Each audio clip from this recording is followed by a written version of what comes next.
Praise lord, హల్లెలూయా. దేవుని యొక్క నామానికి మహిమ కలుగును గాక.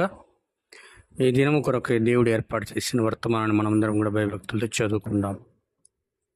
1 కొరింథీయులకు రాసిన పత్రిక 1వ అధ్యాయం 27 వచనం నుండి 29 వచనాల వరకు.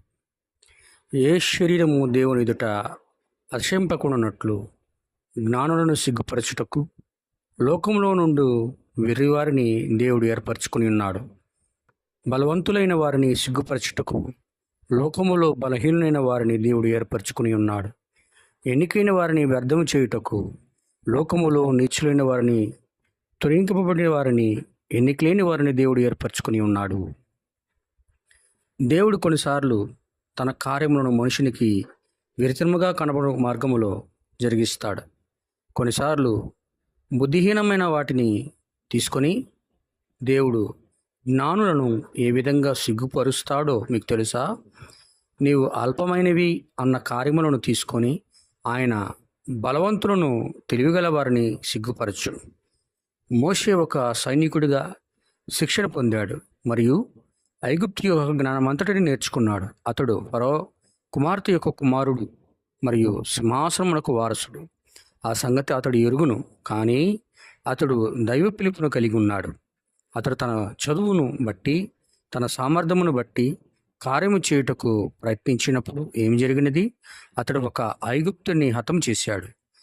అటు ఇటు చూశాడు. ఇప్పుడు ఒక దైవజనుడు తనను ఎవరైనా చూస్తున్నారా లేదా అని చూడవలసిన అవసరం లేదు.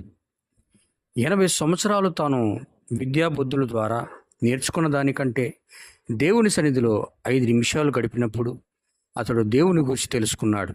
సహోదరుడా, ఈరోజు మనకు ఎక్కువ వేదాంతం కాదు. ఈరోజు మనకు కావలసినది మోకాల జ్ఞానం. అది నిజం. ఆ మండుచున్న పొద దగ్గర 5 నిమిషాలు గడిపాడు. 80 సంవత్సరాలు తప్పించుకుని తిరిగాడు. వాటిలో 40 సంవత్సరాలు గడిపాడు. నీ స్థితి కూడా. ఇక్కడ వస్తున్న అతడిని గమనించండి. 80 సంవత్సరముల వృద్ధుడు. అతని చేతిలో ఒక కర్ర పట్టుకొని ఉన్నాడు. అతని భార్య గాడిద మీద కూర్చొని ఉన్నది. ఆమెకు ఇరువైపులా ఆమె ఒడిలో 2 కుమారుడు కూర్చొని ఉన్నారు. గాలులు వీస్తున్నాయి. మోషే, నీవు ఎక్కడికి వెళ్తున్నావు? నేను ఐగుప్తును జయించుటకు వెళుచున్నాను. ఏక వ్యక్తి దండయాత్ర. శరీర సంబంధి పిచ్చివాడు అని తలుస్తాడు.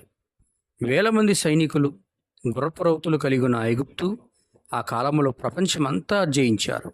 ఒక వ్యక్తి, నేను వెళ్ళి రష్యాను జయిస్తాను అని చెప్పినట్లుగా ఉన్నది. కానీ ఇక్కడ అతడు వెలుచున్నాడు. మీరు దాన్ని గ్రహించగలరా?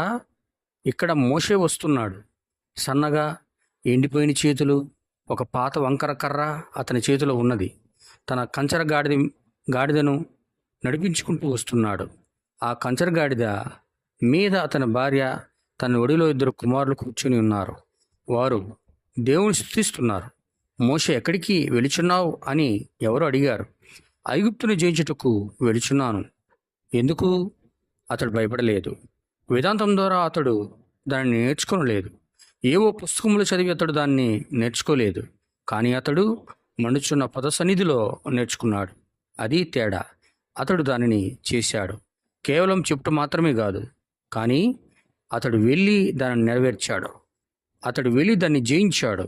ఐగుప్తుని జయించాడు. ఏక వ్యక్తి దాడి. కానీ అతడు దేవుని సన్నిధిలో ఉన్నాడు. విశ్వాస అయిన అబ్రహాం. చెప్పబడిన వాక్యం ప్రభు దీవించును గాక. ప్రభు మనందరం ఆశీర్వదించును గాక. God bless you. షాలోమ్.